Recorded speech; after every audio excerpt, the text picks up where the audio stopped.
Good morning po. Morning, ma'am. Pwede po kayo magpakilala? Ako po si Barangay Chairman Junior Magbanwa Durana, dito po sa Barangay Bambat, Isulan, Sultan, Kudarat. Yes po, bilang retired na PNP, pwede niyo po i-share sa amin bakit napaka-peaceful po ng inyong barangay. Kahit kami dumadaan kami, very peaceful. Ano po ba yung mga initiative na ginagawa ninyo dito? Actually, ma'am, meron tayong BPAT na 2020 yan. Meron tayong araw-araw may nag-duty dito 24 hours, 24/7 dito. Tapos nagpapatrolin sila tuwing 10 AM kasi meron po tayong curfew out dito sa amin. Ano oras po yung curfew hours natin? Pwede po natin sabihin? Ang curfew hour, ma'am, Yes po. 10 to 4 Okay. AM. Okay. So, yun po dito, nabalita namin, marami kayong naitulot, maraming development na po dito sa inyong barangay. Simula na naupo po kayo, pwede niyo pong ikwento sa amin ang ilan sa mga ito po.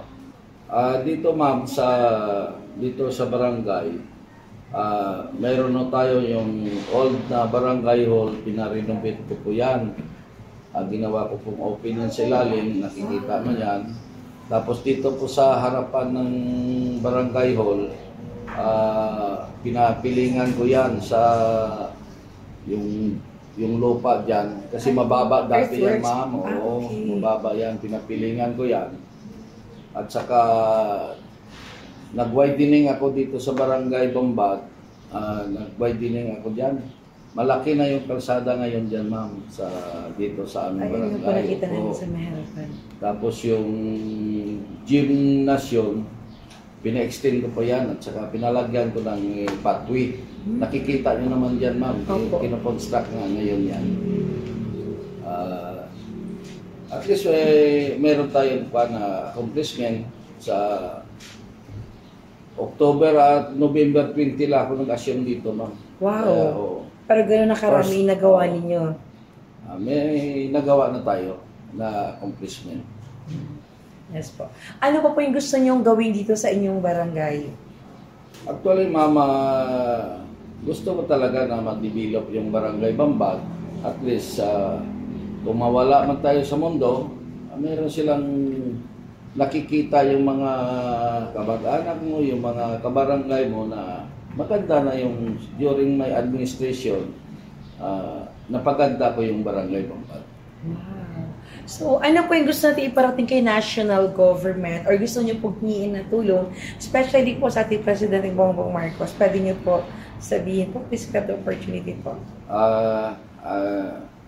Na humingi sana ako ng tulong sa ating national government, lalong-lalo na po sa ating President Bongbong Marcos, na sana yung hiningi ko sana yung farm to market road na at least mapaganda naman dito na malagyan natin ng concrete yung ating barangay. Saan sitio po ito?